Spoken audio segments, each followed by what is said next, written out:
For 16 years, Angela Merkel was one of the most powerful people on the entire planet.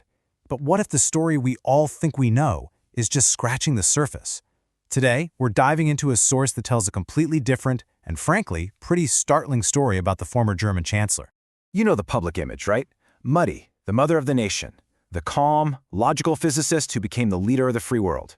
Well, the source we're looking at today takes that image and just completely flips it on its head. It asks, was she really just a puppet for some hidden figures? Was she driven not by any kind of principle, but by pure personal greed? And, get this, were her biggest, most world-changing decisions actually part of a deliberate plan for chaos? So where does this entire analysis come from?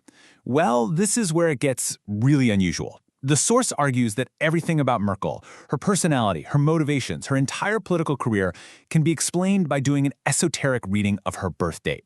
We're talking July 17th, 1954. And yeah, by reading, they mean looking at things like numerology and the supposed hidden meanings inside those numbers.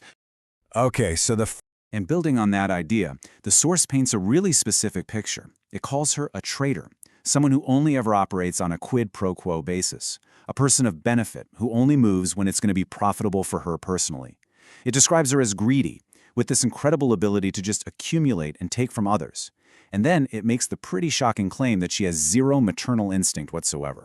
So you might be wondering, if she lacks all this internal drive, how on earth did she become one of the most powerful people in the world? Well, the source has an answer for that. It's called the gray cardinal theory. It basically argues that at every single key moment in her career, Merkel always had a pusher, some shadowy figure in the background, directing her, telling her which way to go. All right, so let's see how the source actually applies this wild theory to real-world events.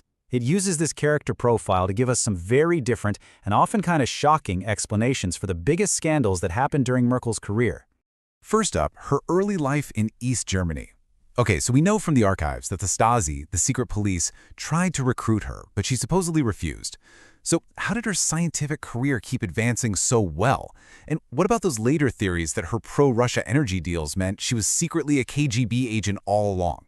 Well, according to this analysis, it's because she wasn't the one calling the shots. She wasn't the mastermind. She was a pawn.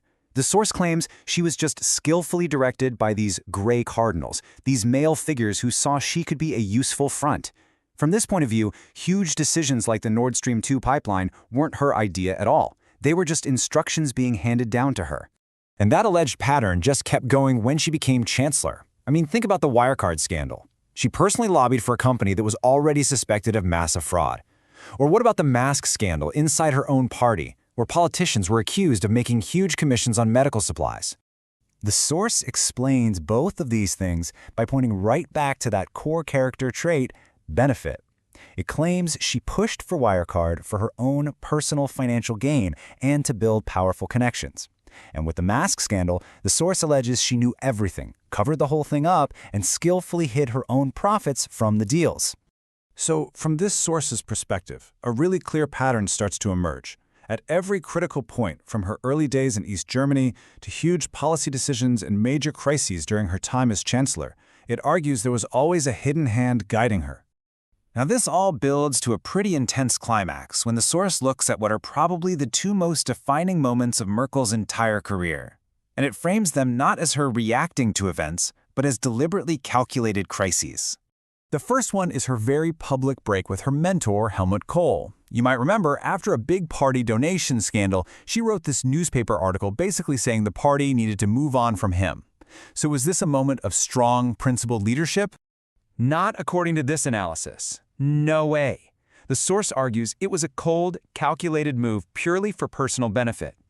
By publicly shoving Kohl aside, she got rid of her main political rival and cleared a totally open path for herself to take over the party. And then, there's the single decision that defined her legacy for millions of people, the 2015 migration crisis. Her choice to open Germany's borders is almost always painted as this emotional humanitarian act. This is where the source makes its most serious and by far its most controversial claim. It alleges that this wasn't a spontaneous decision at all. It claims it was a pre-planned, deliberate act. And the alleged goal? To start the destruction of Germany as a stable country. A move, it says, that was coordinated from behind the scenes.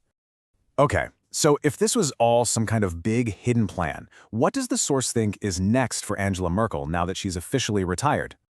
The analysis really hones in on the fact that she's been popping up again recently, giving speeches and making comments. It asks a really simple question. After stepping down, why is she suddenly making herself so visible again, right now? The theory here is, well, it's pretty chilling. It argues that after a period of instability and chaos the source claims she helped create, a savior is needed. The idea is that she is being set up to come back as this stabilizing figure, just as the German public is getting really unhappy with its current government. Merkel will not come back to any formal elected position. Instead, she will continue to rule from the side.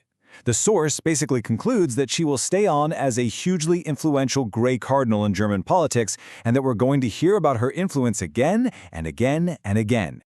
And this whole